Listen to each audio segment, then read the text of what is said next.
Are there good aliens and bad aliens, Good from what you aliens know? and bad aliens and all kinds of ways and reasons for interacting with us.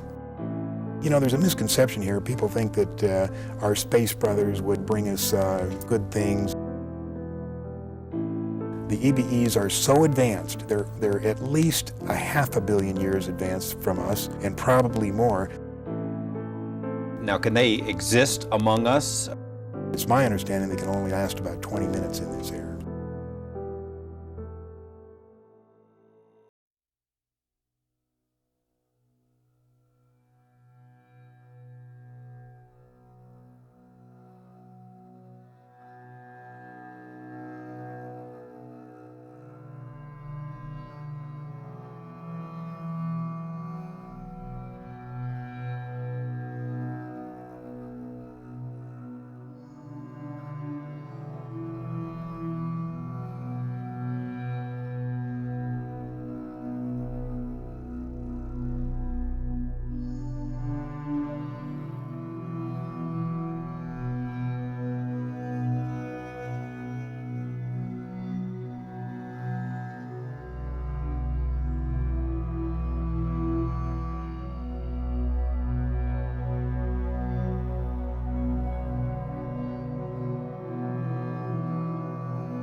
Explanation fell apart when researchers noted that the carving's design did not match any known Buddhist universe depictions, which prompted further speculation. Some suggested that Sakwala Chakraya might be a blueprint for a technical project, like an irrigation system or a place for discussion, as indicated by the 4 seats carved into the rock nearby. Recent interpretations of Sakwala Chakraya propose that the carving resembles modern electrical diagrams. The concentric circles may represent electromagnetic waves, while symbols resembling satellite antennas and circuit components have sparked theories that the carving could be an ancient electrical blueprint. Though these ideas may seem far-fetched, they have gained attention due to the remarkable resemblance between the carving's symbols and modern technical diagrams.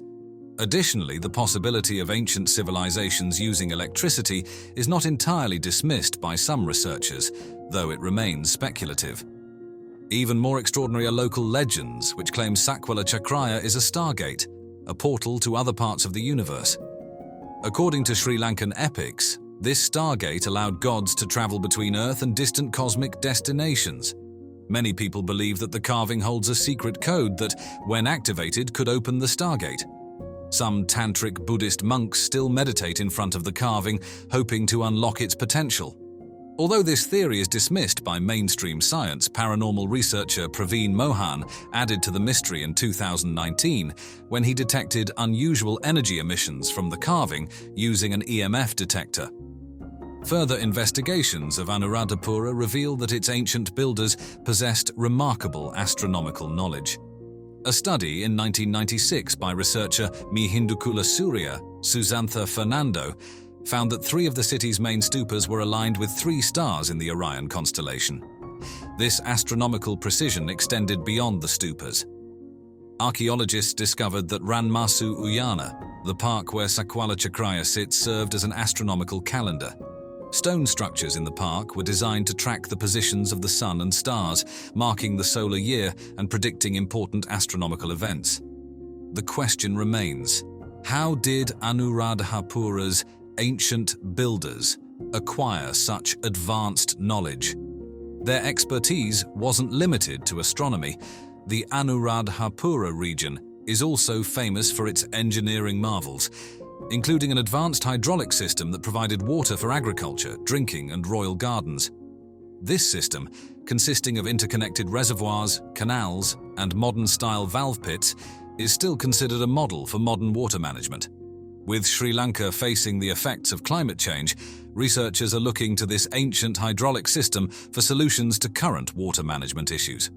During the empire's prominence from 377 BCE to 1017 CE, Anuradhapura became a hub of world knowledge, attracting scholars from as far as China and Kashmir.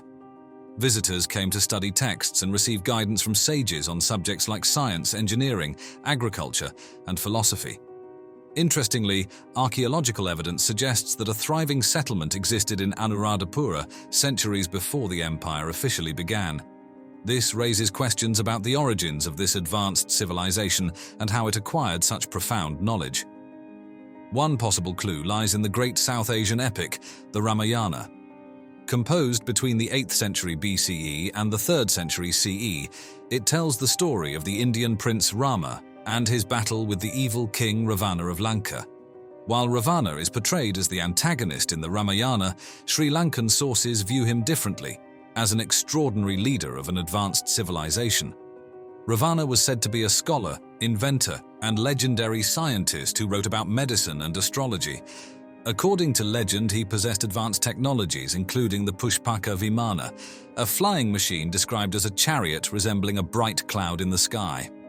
Ravana's reign is said to have been one of great prosperity, with tales of even the poorest households eating from golden pots. For Sri Lankans, Ravana is not a mythical figure, but a real king who ruled thousands of years ago, around 7,000 years before the present day, according to the Ramayana. This raises the question, how could Ravana have had access to advanced technologies like flying machines, cures for diseases, and astronomical knowledge far ahead of his time? Some believe that the answers to these questions can be found at the incredible archaeological sites around Anuradhapura. One of the most famous of these is Sigiriya, a fortress built atop a 600-foot column of rock, located about 45 miles from Anuradhapura. Sigiriya was a marvel of ancient engineering, complete with a palace, landscaped gardens, and a massive pool. Archaeologists believe the fortress was in use at least 1,500 years ago, but the scale of the construction still baffles researchers. The builders of Sigiriya are said to have moved over 3 million bricks to the top of the rock, which seems impossible without modern technology. Additionally, the 90-foot-long water tank atop the rock was carved out of solid granite, and despite droughts or heavy rains, it never dries up or overflows. This engineering feat has baffled scientists, leading some to speculate about how the ancient builders could have achieved such precision with primitive tools. According to ancient Sri Lankan sources, Sigiriya was built by the gods as an impregnable fortress for King Ravana. In 1907, archaeologists discovered a massive picture gallery of paintings in the caves around Sigiriya. These paintings depicted figures emerging from clouds and carrying various objects, sparking theories that they might represent the gods or perhaps extraterrestrial visitors who helped Ravana build his fortress. The story of Sakwala Chakraya comes into play again when considering these legends. Some believe that the Stargate referenced in local myths was not just depicted in the carving, but was actually constructed at Sigiriya, allowing Ravana's visitors from the sky to travel to and from Earth. If these gods were extraterrestrial visitors, it might explain Ravana's advanced knowledge and technological capabilities, including the Pushpaka Vimana flying machine. About 60 miles from Sigiriya lies another intriguing site, Danigala Circular Rock, known to locals as Alien Mountain due to frequent UFO sightings. According to legend, Danigala was the site of Ravana's aviation headquarters, where he landed and launched his flying machines. locals believed that the knowledge of flight Ravana possessed came from the visitors from the sky, and that Danigala served as a landing pad for their crafts. In modern times, hundreds of UFO sightings have been reported at Danigala, adding to its mystique. As research continues, the mystery surrounding Anuradhapura, Sigiriya, and Sakwala Chakraya deepens. The Kaimanawa Wall, located in the dense Kaimanawa forest of New Zealand's North Island, has long been a subject of intrigue, sparking debates and inspiring numerous theories about its origin. There's two schools of thought at the moment. One that it's a natural occurrence, and one that the blocks of rock have been placed here by some early civilization.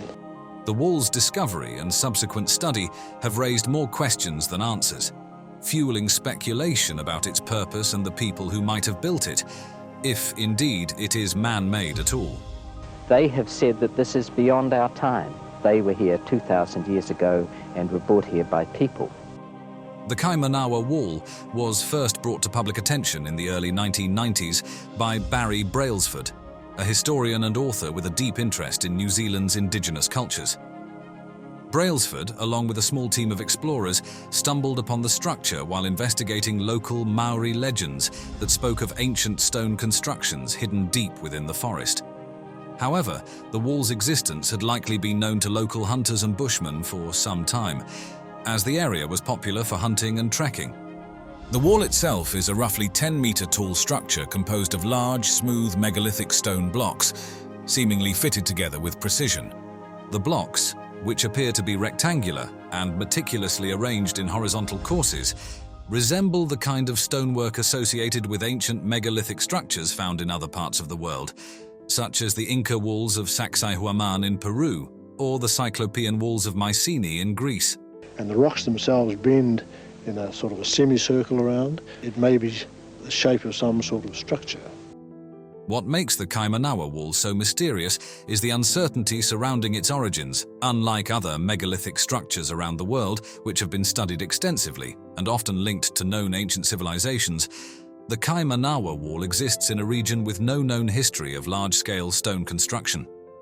The indigenous Maori people, who have inhabited New Zealand for over 1,000 years, are not known to have built anything resembling this kind of stonework.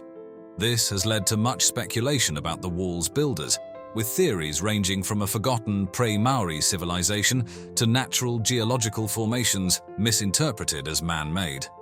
When Brailsford and his team first reported the wall, they were met with skepticism from the academic community. Many geologists and archaeologists were quick to dismiss the wall as a natural formation, arguing that the stones were simply a result of volcanic activity, with natural processes such as erosion and faulting giving the appearance of man-made construction. However, this explanation did little to quell the public's fascination with the wall, and amateur archaeologists and alternative historians began to propose more exotic theories. One of the most intriguing aspects of the Kaimanawa Wall is the precision of the stonework. The blocks are estimated to be up to 2 meters long, 1 meter high, and 1 meter deep, with some weighing several tons. The largest blocks are comparable in size to those used in the construction of Stonehenge or the Great Pyramid of Giza, leading to speculation that they could not have been moved or placed without advanced technology or the coordinated efforts of a large workforce. Despite the skepticism from some quarters, the wall's discovery has led to further exploration of the area, revealing additional stone formations that could suggest a larger, more complex structure buried beneath the forest floor. These formations include what appear to be terraces, steps, and other features that are difficult to explain through purely natural processes. Another interesting fact is the wall's orientation. The structure is aligned with the cardinal points, with its longest side facing north, which some researchers believe could indicate a deliberate design, possibly for astronomical or ceremonial purposes. This alignment, combined with the wall's scale and precision, has led to comparisons with other ancient megalithic sites around the world, further fueling theories that it could be evidence of an unknown ancient culture. The stone blocks that make up the Kaimanawa Wall are massive, with an average size of around 2 meters by 1 meter by 1 meter. Each block is estimated to weigh between 3 to 5 tons, depending on its exact dimensions and the density of the stone. To put this into perspective, the average weight of a block used in the construction of the Great Pyramid of Giza is around 2.5 tons, while the largest stones used in Stonehenge weigh up to 30 tons. This makes the Kaimanawa wall stones relatively large compared to many other ancient constructions, particularly given the lack of evidence for large-scale stone quarrying or construction in pre-colonial New Zealand. The sheer size and weight of these stones raise significant questions about how they were moved and placed, especially in a dense forest environment with limited access to the kinds of tools and technologies typically associated with megalithic construction. A structure that would create so much controversy, a great number of theories would be created as to the very nature of its existence. The absence of any obvious quarry sites nearby also adds to the mystery, as it is unclear where the stones were sourced from or how they were transported to their current location. One of the most popular alternative theories suggests that the wall is evidence of a pre-Maori civilization that possessed advanced knowledge of stone construction. Proponents of this theory argue that the wall could be the remains of a temple, fortress, or other significant structure built by this lost civilization. However, mainstream geologists argue that the wall is a natural formation, the result of a process known as columnar jointing. This process occurs when lava cools and contracts, forming hexagonal or rectangular columns that can appear to be artificially constructed. While this explanation accounts for the wall's appearance, it does not satisfy those who point to the precision and alignment of the stones as evidence of human involvement. Determining the age of the Kaimanawa wall has proven to be a significant challenge, primarily due to the lack of organic material associated with the structure that could be radiocarbon dated. Without direct evidence, researchers have had to rely on indirect methods such as geological dating of the surrounding rock formations and the examination of any possible weathering patterns on the stones. Some researchers have suggested that the wall could be several thousand years old, possibly predating the arrival of the Maori in New Zealand around 1,000 years ago. This theory aligns with the idea that the wall is the work of a pre-Maori civilization, although there is no direct evidence to support this claim. Others argue that the wall could be much younger, potentially the result of natural processes occurring within the last few thousand years. One of the most intriguing theories about the Kaimanawa wall is that it was part of an ancient ceremonial or astronomical site. The wall's alignment with the cardinal points, combined with its apparent precision, has led some researchers to suggest that it could have been used for observing celestial events, such as solstices or equinoxes. This would place it in the same category as other megalithic sites around the world that are believed to have served as ancient observatories. Another theory is that the wall was part of a defensive structure, perhaps a fortress or a boundary wall used to protect a settlement or sacred site. This theory is supported by the wall's imposing height and the apparent difficulty in accessing the site, which would have made it an ideal location for a fortified structure. Some have even suggested that the wall could be a remnant of an ancient roadway or causeway, possibly used for transporting goods or people through the dense forest. This theory is based on the wall's straight, linear design, which could indicate that it was part of a larger network of roads or pathways. One of the most mysterious aspects of the Kaimanawa wall is the lack of any similar structures in New Zealand or the wider Polynesian region. While there are numerous examples of stone construction throughout the Pacific, including the famous Moai of Easter Island and the Marae of Tahiti, none of these sites resemble the megalithic style of the Kaimanawa wall. This has led some researchers to speculate that the wall could be evidence of a migration or cultural exchange between New Zealand and other parts of the world, possibly as far afield as South America or Southeast Asia. One particularly interesting theory suggests that the wall could be linked to the ancient legends of Mu or Lemuria, hypothetical lost continents that are said to have once existed in the Pacific Ocean. Proponents of this theory argue that the wall could be a remnant of an advanced civilization that was destroyed in a cataclysmic event, leaving only a few scattered ruins behind. Another coincidence that has fueled speculation is the similarity between the Kaimanawa wall and certain structures in Japan, particularly the megalithic site of Yonaguni, which lies submerged off the coast of Japan. The Yonaguni structure, like the Kaimanawa wall, is composed of large, precisely cut stone blocks arranged in a manner that suggests human involvement. Some researchers have suggested that these similarities could indicate a shared cultural or technological origin, possibly dating back to a time when sea levels were lower and these regions were more closely connected. In addition to the Kaimanawa Wall, there have been other intriguing discoveries in the surrounding area that could shed light on the region's ancient history. For example, researchers have found numerous petroglyphs and carvings in the central North Island, some of which depict strange humanoid figures and symbols that do not appear to be of Maori origin. These carvings have led some to speculate that they could be the work of a pre-Maori culture, possibly the same one responsible for the Kaimanawa Wall. Comparisons between the Kaimanawa Wall and other megalithic structures around the world have also provided some intriguing insights. For example, the wall's construction technique bears some resemblance to the Inca stone walls found in Cusco, Peru, where large irregularly shaped stones are fitted together without the use of mortar. While the Kaimanawa Wall's stones are more regular in shape, the precision with which they are fitted together is comparable, leading some researchers to suggest that similar techniques or knowledge could have been used. The Khmer Empire, known for its remarkable architectural achievements and extensive territorial reach, has been further illuminated by modern LiDAR technology.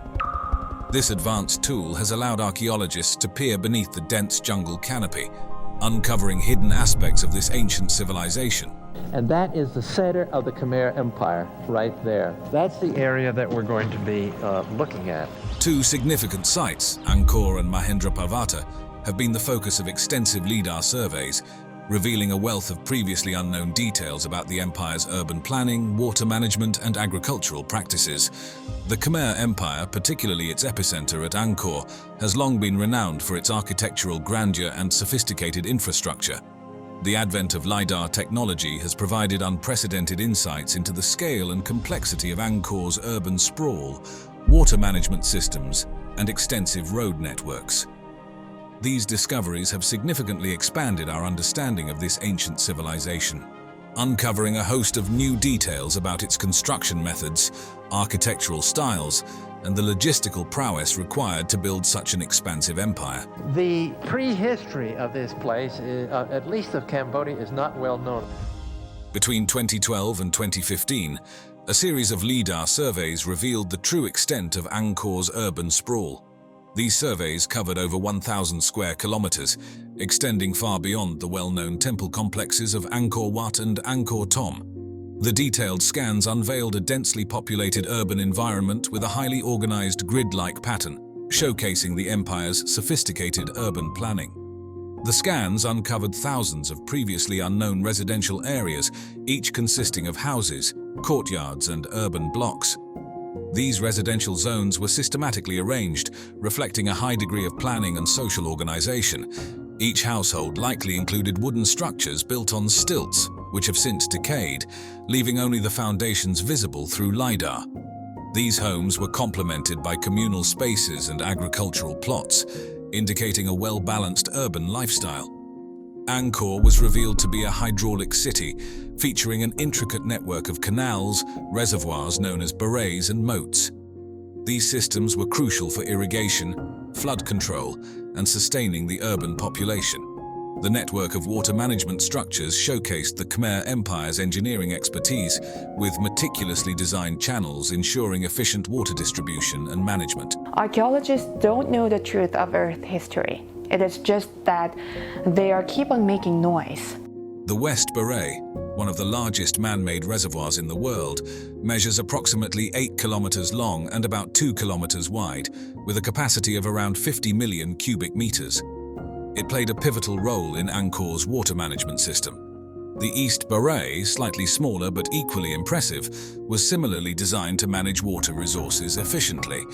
These barrays not only served practical purposes, but also held significant religious and symbolic meanings. The construction of these waterworks involved elaborate spillways, dikes, and water channels. The spillways were engineered to manage water flow during the rainy season, preventing floods and ensuring a stable water supply year-round. The dikes and channels were constructed using massive sandstone blocks, each weighing several tons. These blocks were quarried from the Kulen Mountains, approximately 40 kilometers away, and transported to Angkor through a combination of riverine and overland routes. LiDAR technology has also revealed a network of ancient highways radiating from Angkor, connecting it to other major centers within the Khmer Empire. These roads were meticulously planned and constructed, reflecting the empire's emphasis on connectivity and control. Lined with rest stops and administrative outposts, these highways facilitated travel and communication across the empire. Some outposts included large structures, possibly serving as storage or garrison facilities, indicating their importance in maintaining the empire's cohesion. The discovery of raised causeways highlighted the advanced construction techniques employed by Khmer builders. These causeways, often several kilometers long, were elevated to remain functional during the monsoon season. LiDAR scans also uncovered numerous previously unknown temples and structures, some buried under centuries of vegetation. This area became Indianized at this point. Indian patriots claimed that this was actually Greater India. These discoveries included both small shrines and large temple complexes, enhancing the already rich religious landscape of Angkor. Among the newly discovered structures were small shrines with intricate carvings and large temples with multiple sanctuaries, reflecting the diverse architectural styles and religious practices of the Khmer Empire. Detailed mapping of remote temple sites like Bante Chmar revealed intricate bas-reliefs and hidden chambers. Located in northwest Cambodia, Bante Chmar is one of the largest temple complexes outside Angkor. The bas reliefs at Bante Chmar depict scenes of battles, religious rituals, and daily life. The temple complex also features large enclosures and moats, indicative of its significance and scale. The types and sizes of structures discovered through LiDAR are varied and impressive. Angkor Wat, the largest religious monument in the world, covers an area of 401 acres. Constructed primarily from sandstone blocks, some weighing up to 1.5 tons, Angkor Wat is renowned for its grandeur and intricate bas-reliefs. Bayon Temple, known for its enigmatic smiling faces, features 54 towers adorned with 216 stone faces. The temple's complex structure includes numerous galleries and chambers, constructed using massive stone blocks. Ta Prohm, famous for the intertwining roots of large trees enveloping the temple ruins, exemplifies the blend of nature and architecture. This temple complex is extensive, with multiple courtyards and corridors, creating a sense of discovery and enchantment. The LiDAR scans also revealed the layout of residential and administrative buildings. Although the wooden structures have decayed, their stone foundations show the layout of residential areas. These houses were built on stilts to protect against flooding and pests. Along the highways, several large buildings likely served as administrative centers. Constructed with laterite and sandstone, these buildings featured multiple rooms and storage areas, highlighting their multifunctional use. Stone blocks used in these constructions were primarily sourced from the Kulin Mountains. Sandstone blocks, the primary material for temple construction, were transported to Angkor using a combination of river and land routes. Some of these blocks weighed as much as 1.5 tons. Laterite blocks, used primarily for foundation work and less visible structures, were sourced locally. Their porous nature made them easier to work with, though they were less durable than sandstone. In 2012, archaeologists using LiDAR technology rediscovered Mahendra Parvata, one of the first major capitals of the Khmer Empire. This city, situated on Phnom Kulin Mountain, predates the famous Angkor Wat and offers a glimpse into the formative years of Khmer urban development. The LiDAR scans covered the dense jungle canopy, uncovering the hidden city and providing a comprehensive map of its layout. The city featured a grid pattern with clearly defined residential areas, public buildings, temples, and roads. The scans uncovered thousands of structures, including residential homes, administrative buildings, and religious complexes, illustrating the complexity and sophistication of the city's planning. Numerous temples, many dating back to the early 9th century, were discovered beneath thick jungle foliage. These temples provided valuable insights into the religious practices and architectural styles of the early Khmer Empire. Among the notable discoveries were Prasat O Paong and Prasat Damre Krab, which featured unique carvings and architectural elements, showcasing the artistic and religious fervor of the period. The discovery of causeways and bridges demonstrated the advanced engineering capabilities of the Khmer builders. These structures allowed for efficient transportation across challenging terrains, including rivers and valleys. The causeways were often elevated and lined with laterite and sandstone blocks, ensuring their stability and longevity even during the rainy season. The LiDAR scans revealed large-scale agricultural terraces on the slopes of Phnom Kulen Mountain. These terraces were used for rice cultivation and other crops, demonstrating sophisticated agricultural techniques that supported a large population. The terraces were meticulously constructed to manage water flow and prevent soil erosion, indicating a deep understanding of agronomy and environmental management. The presence of reservoirs and channels indicated a complex water management system designed to irrigate the terraced fields and manage seasonal water flow. These systems were essential for sustaining agriculture in the mountainous terrain. The reservoirs, known as barrages, were strategically placed to collect and distribute water, ensuring a stable supply throughout the year. The ancient Olmec civilization, often considered the mother culture of Mesoamerica, was a mystery hidden beneath the jungles of southern Mexico for centuries. The discovery of this mysterious civilization began in the 19th century, when European explorers and archaeologists started to uncover the remnants of a once great society that predated the Maya and the Aztecs by hundreds of years. The first significant discovery attributed to the Olmecs occurred in 1862, when a colossal stone head was found near the town of Tres Zapotes in the Mexican state of Veracruz. José Melgar Serrano, a Mexican archaeologist, was the first to document this find. At the time, the discovery of the colossal head was puzzling and inexplicable. Melgar was struck by the head's unusual features, which he described as having Ethiopian traits. This observation led to early speculations about the origins of the civilization responsible for the head, and some even suggested connections to Africa or Asia, long before the Olmecs were understood in their own right. The mysterious nature of the discovery was further compounded by the lack of context. The head, standing over 6 feet tall and weighing several tons, was unlike anything else found in the region. It wasn't until the early 20th century that further discoveries began to shed light on the civilization responsible for these colossal sculptures. In the 1920s and 1930s, archaeological investigations led by pioneers like Franz Blum and Matthew Stirling provided more substantial evidence of the Olmec civilization. Stirling, an American archaeologist, conducted extensive excavations in the Gulf Coast region, where he uncovered more colossal heads, as well as other monumental sculptures and artifacts. These findings were concentrated in 3 main sites: San Lorenzo, La Venta, and Tres Zapotes, which are now recognized as major Olmec centers. The size and scale of the structures discovered during these excavations were astonishing. The colossal stone heads, which are perhaps the most iconic artifacts of the Olmecs, range in height from 1.5 meters to over 3 meters and can weigh up to 40 tons. To put this into perspective, a single stone head can be as heavy as 10 African elephants combined. These sculptures were carved from basalt, a volcanic rock that was transported from quarries located over 60 miles away from the sites where the heads were found. The discovery of the Olmec civilization was shrouded in mystery from the beginning. The colossal heads, with their distinctive facial features and helmet-like headdresses, sparked intense curiosity and debate among scholars. Who were these people? What was the purpose of these massive sculptures? How did they transport such enormous stones without the use of the wheel or draft animals? One of the most interesting aspects of the Olmec heads is the precision and skill with which they were carved. Despite their immense size, the heads are remarkably detailed, with intricate facial expressions, realistic features, and a sense of individuality that suggests they may represent specific rulers or important figures in Olmec society. The helmets worn by the figures have led some to speculate that they might have been warriors, ballplayers, or even deities.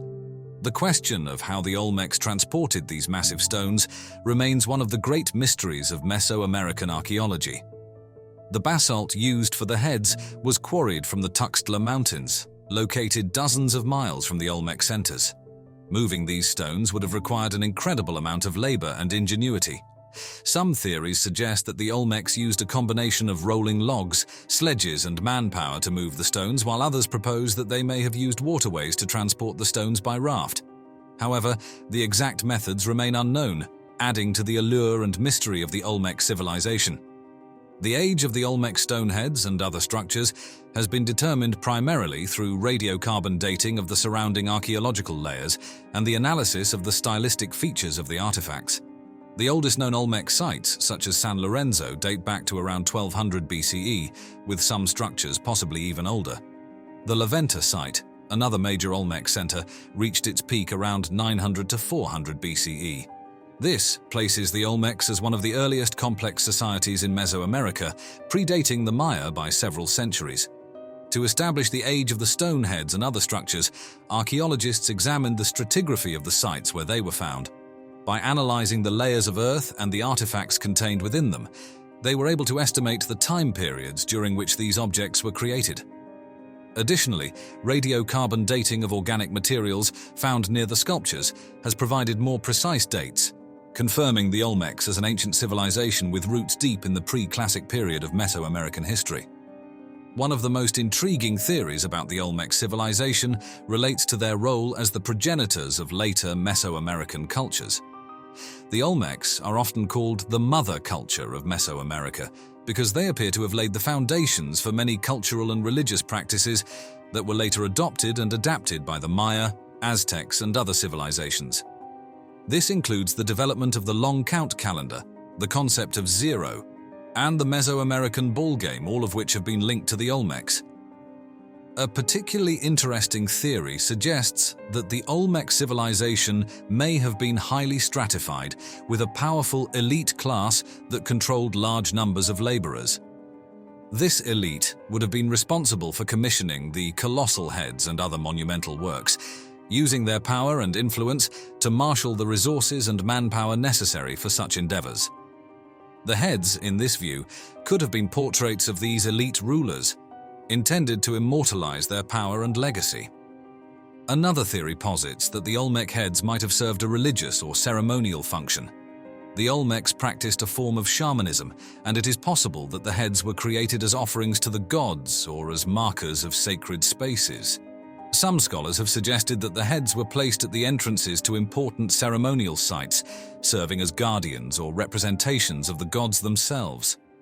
The decline of the Olmec civilization remains one of the most enduring mysteries in the study of ancient Mesoamerica. By around 400 BCE, the major Olmec centers of San Lorenzo and Laventa had been abandoned, and the once thriving civilization had all but disappeared. The reasons for this decline are still debated, with several theories offering potential explanations. One theory suggests that environmental changes played a significant role in the Olmec's decline. Archaeological evidence indicates that the Olmec heartland experienced significant changes in climate and hydrology during the later part of their civilization. Rivers that once provided abundant water and fertile land may have changed course or dried up, leading to crop failures and shortages. This environmental stress could have caused social unrest and ultimately led to the collapse of Olmec society. Another theory points to internal conflict as a possible cause of the Olmec decline. As with many ancient civilizations, power struggles among the elite may have weakened the political structure, leading to the fragmentation of the society. The destruction of major Olmec sites, such as the defacement of stone monuments and the burning of ceremonial centers, suggests that there may have been a violent end to the Olmec civilization. There are also more speculative theories that tie the Olmec decline to external forces. Some suggest that the Olmecs were invaded by other groups, possibly from the highlands of Mexico, who overthrew the ruling class and dismantled their society. Others propose that the Olmecs were part of a larger network of civilizations that experienced a simultaneous decline, leading to a broader collapse across the region. Among the more fringe theories about the Olmecs is the idea that they were somehow connected to the lost civilization of Atlantis, or that they had contact with extraterrestrial beings. These theories are not supported by mainstream archaeology, but continue to capture the imagination of those fascinated by ancient mysteries. The Atlantis connection is rooted in the idea that the Olmecs were descendants of Atlantean survivors who fled to the Americas after the destruction of their homeland. Proponents of this theory point to the advanced nature of Olmec art and architecture, as well as the mysterious disappearance of the civilization as evidence of their Atlantean origins. However, there is no concrete evidence to support this idea, and it remains a speculative and largely discredited theory. The alien connection theory suggests that the Olmecs may have been visited by extraterrestrial beings who provided them with advanced knowledge and technology. This theory is often linked to the colossal stone heads, which some believe were inspired by or created with the help of aliens. The precise craftsmanship and the logistical challenges of moving such large stones have led some to speculate that the Olmecs could not have achieved these feats without outside assistance. Again, this theory lacks scientific evidence and is generally considered a modern myth rather than a serious historical hypothesis. The discovery of the Olmec civilization was a momentous event in the history of archaeology, revealing a complex and advanced society that laid the groundwork for much of Mesoamerican culture. The colossal stoneheads, monumental architecture, and sophisticated artistic traditions of the Olmecs continue to captivate scholars and the public alike. Despite the many unanswered questions and the enduring mysteries surrounding their origins, achievements, and decline, the Olmecs remain a fascinating chapter in the story of ancient civilizations. Theories about their connection to Atlantis or extraterrestrial beings, while intriguing, serve our imagination to pursue our world's history. The Sacsayhuaman Citadel, located on the northern outskirts of Cusco, Peru, stands as a monumental testament to the ingenuity of ancient civilizations. This mysterious structure, though the exact date of its discovery in modern terms is difficult to pinpoint, Sacsayhuaman has always been known to the local indigenous peoples and has long been recognized as a significant site in the Incan heartland. And that caused me over the course of time to eventually move to Peru in order to continue to pursue this. The true discovery by the outside world, however, can be traced back to the Spanish conquest of Peru in the 16th century. When the Spanish conquistadors, led by Francisco Pizarro, arrived in Cusco in 1533, they were awestruck by the grandeur of Sacsayhuaman. Chroniclers such as Pedro Chiesa de Leon and Garcilaso de la Vega documented their impressions, with de la Vega describing Sacsayhuaman as the most important architectural work of the Incas. The citadel's enormous stone structures, arranged in precise formations, defied the understanding of European architects and engineers of the time. The discovery was not a singular event, but a gradual unveiling of the citadel's mysteries. Over the years, as the Spanish sought to conquer and convert the Inca, they dismantled much of Sacsayhuaman, using its stones to build colonial Cusco. However, the scale and complexity of the site ensured that significant portions remained intact. Sacsayhuaman is enveloped in mystery, both in its construction and its purpose. One of the most striking features of the site is the precision with which the massive stone blocks are fitted together. The stones, some weighing over 100 tons, are cut and assembled with such accuracy that even modern engineers are baffled by the techniques used. The walls are made up of polygonal blocks, carefully interlocked without the use of mortar. This method not only ensured the longevity of the structures, but also allowed them to withstand earthquakes, no small feat in a seismically active region. One of the most fascinating aspects of Sacsayhuaman is the scale of its construction. The largest stones used in the walls weigh up to 140 tons and are over 5 meters high. To put this in perspective, these stones are heavier than the largest blocks used in the construction of the Great Pyramid of Giza, which weigh around 80 tons. Despite their immense size, these stones are fitted together with such precision that even a piece of paper cannot be inserted between them. The method by which the Inca cut and transported these stones remains one of the great unsolved mysteries of archaeology. Theories range from the use of simple tools like bronze chisels and hammers to the more controversial idea that the Inca possessed some form of advanced technology or knowledge lost to history. Another unique feature of Sacsayhuaman is its zigzagging walls, which are not only aesthetically striking, but also serve a practical purpose. These walls are believed to have been designed to absorb the impact of seismic activity, which is common in the region. The zigzag pattern also made it difficult for invaders to scale the walls, providing a strategic advantage. The question of who built Sacsayhuaman has been the subject of much debate. The traditional view is that the Inca, who ruled the region from the early 15th century until the arrival of the Spanish in the 16th century, were the builders. However, some researchers argue that the site may predate the Inca and could have been constructed by an earlier, unknown civilization. The theory that Sacsayhuaman was built by the Inca is supported by the presence of similar construction techniques at other Inca sites, such as Machu Picchu and Ollantaytambo. However, the sheer scale of the stones used at Sacsayhuaman, combined with the lack of evidence for how the Inca could have moved such massive blocks, has led some to speculate that they may have inherited the site from an earlier culture. One of the most intriguing theories is that the builders of Sacsayhuaman possessed advanced knowledge of harmonic resonance technology, which allowed them to move the massive stones with ease. This theory suggests that the builders used sound waves to levitate or reduce the weight of the stones, enabling them to transport and position them with minimal effort. While there is no direct evidence to support this theory, it has gained popularity among those who believe that ancient civilizations had access to advanced technologies that have since been lost. The idea that humans could have built Sacsayhuaman using conventional techniques, such as ramps and levers, is not entirely dismissed by archaeologists. However, the lack of definitive evidence for how the stones were moved and the precision with which they were cut and fitted has led to a wide range of alternative theories, including the possibility of alien assistance. Determining the exact age of Sacsayhuaman has proven challenging. While it is generally accepted that the site was constructed during the reign of the Inca, which began in the early 15th century, some evidence suggests that portions of the citadel may be much older. Radiocarbon dating of organic material found at the site has provided dates ranging from the 12th to the 15th centuries, but these dates are associated with the site's later use rather than its initial construction. The lack of definitive dating has led some researchers to propose that Sacsayhuaman may have been built on top of an even older structure, possibly by a pre-Incan civilization.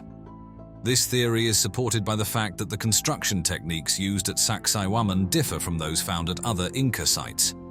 The precision with which the stones are cut and fitted, for example, is far superior to that seen at Machu Picchu or Ollantaytambo, leading some to speculate that the Inca may have inherited and repurposed the site. One of the most interesting aspects of Sacsayhuaman is its potential connection to the megalithic traditions of other ancient cultures. Some researchers have noted similarities between the construction techniques used at Sacsayhuaman and those found at other megalithic sites around the world, such as Stonehenge in England and the pyramids of Egypt. These similarities have led to speculation that Sacsayhuaman may be part of a global network of ancient sites, possibly built by a lost civilization with advanced knowledge of engineering and astronomy. Sacsayhuaman, like many ancient sites, has become the focus of numerous conspiracy theories and speculative ideas. One of the most popular theories is that Sacsayhuaman is connected to the legendary Hall of Records, a supposed repository of ancient knowledge hidden beneath the earth.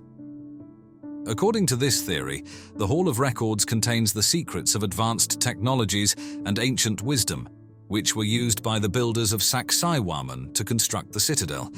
Another intriguing theory is that Sacsayhuaman was built using harmonic resonance technology. This idea suggests that the builders were able to move the massive stones by generating specific frequencies of sound which caused the stones to levitate or become lighter. While this theory is not supported by mainstream archaeology, it has gained popularity among those who believe that ancient civilizations possessed knowledge and technologies that have been lost to history. The theory of alien assistance is another popular idea associated with Sacsayhuaman. Proponents of this theory argue that the precision and scale of the stonework at Sacsayhuaman are beyond the capabilities of ancient human civilizations and suggest that extraterrestrial beings may have played a role in the construction of the citadel. This idea is often linked to the broader concept of ancient astronauts, which posits that aliens visited Earth in the distant past and helped early humans build megalithic structures. One of the more fantastical theories is that Sacsayhuaman is a portal to another world or dimension. According to this idea, the citadel was constructed as a gateway that could be used to travel between different realms. Some proponents of this theory suggest that the complex alignment of the stones and the presence of underground tunnels indicate that Sacsayhuaman was designed as a multidimensional gateway. The purpose of Sacsayhuaman has been the subject of much debate among archaeologists and historians. The traditional view is that the site served as a military fortress designed to protect Cusco, the capital of the Inca Empire, from invaders. The strategic location of Sacsayhuaman overlooking the city and surrounding valley supports this theory, as does the presence of defensive features such as the zigzag walls and underground tunnels.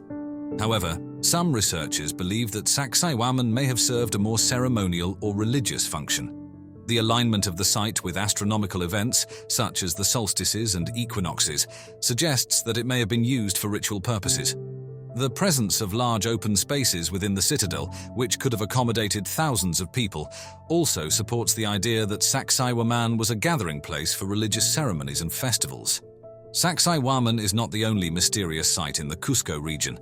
Nearby, the ancient city of Machu Picchu, located approximately 70 miles northwest of Cusco, shares many similarities with Sacsayhuaman in terms of construction techniques and astronomical alignments. Machu Picchu, like Sacsayhuaman, features precisely cut stonework and structures that align with celestial events, suggesting a possible connection between the two sites. The region around Cusco is also home to several other enigmatic sites, such as the Ollantaytambo fortress and the city of Pisac. These sites, like Sacsayhuaman, feature impressive stonework and are aligned with astronomical events. The concentration of such sites in the Cusco region has led some researchers to speculate that the area may have been a center of advanced knowledge and technology in the ancient world. Today, we're diving into one of the world's most enigmatic archaeological mysteries, the Bada Valley megaliths. Nestled in the lush landscapes of central Sulawesi, these ancient stone structures have baffled experts for over a century. But this is thousands of years and it's still sitting there perfect. I bet if you fill it with water, the water wouldn't even leak out of it. Who built these colossal statues and stone jars? What secrets do they hold about a forgotten civilization? Join us as we uncover the mysterious origins and fascinating theories behind these remarkable relics. Located in the Lor Lindu National Park of central Sulawesi, Indonesia, the Bada Valley megaliths first came to the attention of the Western world through the efforts of Dutch colonialists in the early 20th century. During a 1908 Dutch military expedition, Dr. Nicolaas Adriani and Dr. Albertus Christian Cruyt documented these remarkable stone structures. Their meticulous reports and photographs marked a pivotal moment in the scholarly exploration of these ancient artifacts. Dr. Adriani and Dr. Cruyt were not merely military explorers, but also seasoned ethnologists with a keen interest in the cultures of Indonesia. Their documentation included detailed descriptions, measurements, and photographs, which were essential in preserving the initial data about the megaliths. These early records remain a valuable resource for researchers today, as many of the megaliths have since weathered and eroded.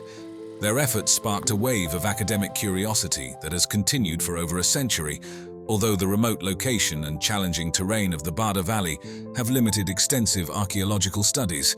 Nobody honestly knows who did the work. We simply know that it was an ancient civilization that obviously had advanced technology. The origins of the Bada Valley megaliths are shrouded in mystery. No written records or definitive oral traditions link these structures to a specific culture or time period, leaving their creators and purpose open to interpretation. This absence of concrete historical context has led to a multitude of theories, each offering a different perspective on these enigmatic stones. Determining the age of the Bada Valley megaliths has proven challenging. Some researchers estimate that the megaliths could date back as far as 2000 BCE, based on stylistic comparisons with other ancient Southeast Asian artifacts. Others argue for a more recent origin, proposing that they were created around the 14th century CE. All of these places are likely pre-cataclysmic, so at least 13,000 years old. The primary difficulty in dating these structures lies in the lack of organic material associated with them, which precludes radiocarbon dating. In the absence of direct dating methods, researchers have turned to indirect clues. For example, the weathering patterns on the stones suggest they have been exposed to the elements for many centuries. Additionally, the tools and techniques required to carve such hard stones indicate a sophisticated level of technology that was not commonly available in the region until later periods. Despite these efforts, the precise timeline of the megalith's creation remains elusive. A unique and particularly fascinating aspect of the Bada Valley megaliths is the presence of a megalith known as Langke Bulawa. This particular megalith is not only one of the largest, but also features detailed carvings of human-like figures. The intricacy of these carvings suggests a high degree of skill and artistic expression. One intriguing theory about the Barda Valley megaliths proposes that they were created as part of a complex system of territorial markers and spiritual waypoints. According to this hypothesis, the megaliths were erected by a prehistoric culture to demarcate important areas such as tribal boundaries, sacred sites, or routes used for migration and trade. This theory is supported by the strategic placement of some megaliths along ancient pathways and near water sources, suggesting they may have served both practical and ceremonial purposes. An interesting comparison can be drawn between the Barda Valley megaliths and the Moai statues of Easter Island. Both sets of megaliths are characterized by their large carved stone figures, which display a remarkable level of craftsmanship and effort. He actually speculates that they were able to temporarily turn the stone into a form of plasma. However, while the Moai are primarily found along the coastline and oriented towards the sea, possibly serving as guardians or representations of ancestors, the Barda Valley megaliths are scattered throughout a lush inland valley. This contrast in placement and presumed purpose highlights the diverse ways in which ancient cultures utilized and interpreted their monumental stone creations. The Barda Valley megaliths are renowned for their diverse shapes and sizes, reflecting a variety of forms and functions. These ancient stone structures can be categorized into several types, each with its unique characteristics and presumed purposes. The craftsmanship involved in creating these megaliths indicates a high level of skill and a deep cultural significance. The statues, or arca, are anthropomorphic megaliths that often resemble human figures. They range from crude, roughly hewn shapes to more refined and detailed representations. Typically, these statues depict heads with prominent facial features including eyes, noses, and mouths. Some statues also include arms and other body parts, adding to their lifelike appearance. The most famous of these statues is Palindo, which stands approximately 4.5 meters tall and weighs several tons. Palindo is one of the largest and most well-known figures in the valley, characterized by its distinct facial features and overall grandeur. The name Palindo means the entertainer, suggesting a possible ceremonial or cultural role. Other notable statues include those with less defined features, indicating a range of artistic expression and possibly different time periods or cultural phases. The kalamba are large cylindrical stone jars, believed to have served various purposes, including as urns or water containers. These jars are meticulously carved from single stone blocks and vary significantly in size and design. Some kalamba are over 1 meter in diameter and can reach heights of 1.5 meters or more. A unique aspect of these jars is that some have lids, while others do not. The lids are often as carefully carved as the jars themselves, indicating their importance. The kalamba jars sometimes feature intricate carvings and motifs, which may include geometric patterns or symbolic representations. These jars are thought to have been used in burial practices, possibly as urns to hold the remains of the deceased or for ceremonial purposes involving water. Their size and craftsmanship suggest they were significant items, potentially used by high-status individuals or in important rituals. Stone basins and bowls of varying sizes are another significant category of the Barda Valley megaliths. These structures often feature intricate decorations and motifs, which may provide clues about their usage and cultural importance. Basins and bowls range from small handheld sizes to large immovable structures that could hold significant amounts of liquid or other materials. Some of these basins are intricately decorated with carvings that include geometric patterns, animals, or symbolic motifs. The creation of the Barda Valley megaliths would have required sophisticated techniques and tools, as well as a well-organized workforce. So what happened to all these tools? Whoever did the work came, brought the technology, and then took the technology with them somewhere. The megaliths are carved from hard stones such as granite and basalt, which would have been sourced from local quarries. The initial quarrying process involved separating large stone blocks from bedrock, likely using a combination of chiseling, hammering, and possibly heating and cooling techniques to create fractures. Once quarried, the massive stone blocks would have needed to be transported to their final locations. This would have involved a significant logistical effort, likely utilizing wooden sledges, rollers, and possibly animal or human labor to move the stones across the valley's challenging terrain. The fine carving and finishing of the megaliths were achieved using a variety of stone tools, including chisels, hammers, and grinding stones.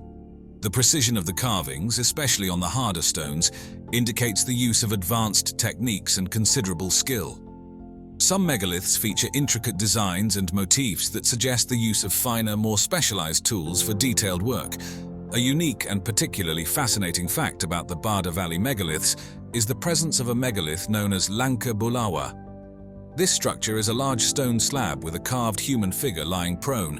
One interesting theory posits that the Barda Valley megaliths were part of a vast interconnected network of megalithic cultures that spanned Southeast Asia.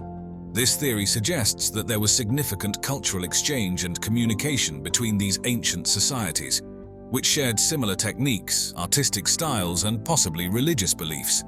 The spread of megalithic structures across this region may reflect a shared heritage or influence, hinting at a much more interconnected prehistoric world than previously thought.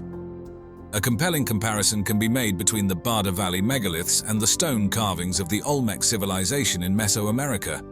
Both cultures produced large, anthropomorphic stone statues with distinct facial features, although separated by vast distances and different historical contexts. The Olmec heads, known for their detailed and expressive facial features, bear a stylistic resemblance to some of the Barda Valley statues, particularly in the emphasis on facial expression and scale. This comparison underscores the universal human inclination to create monumental art and the possibility of convergent cultural evolution in different parts of the world.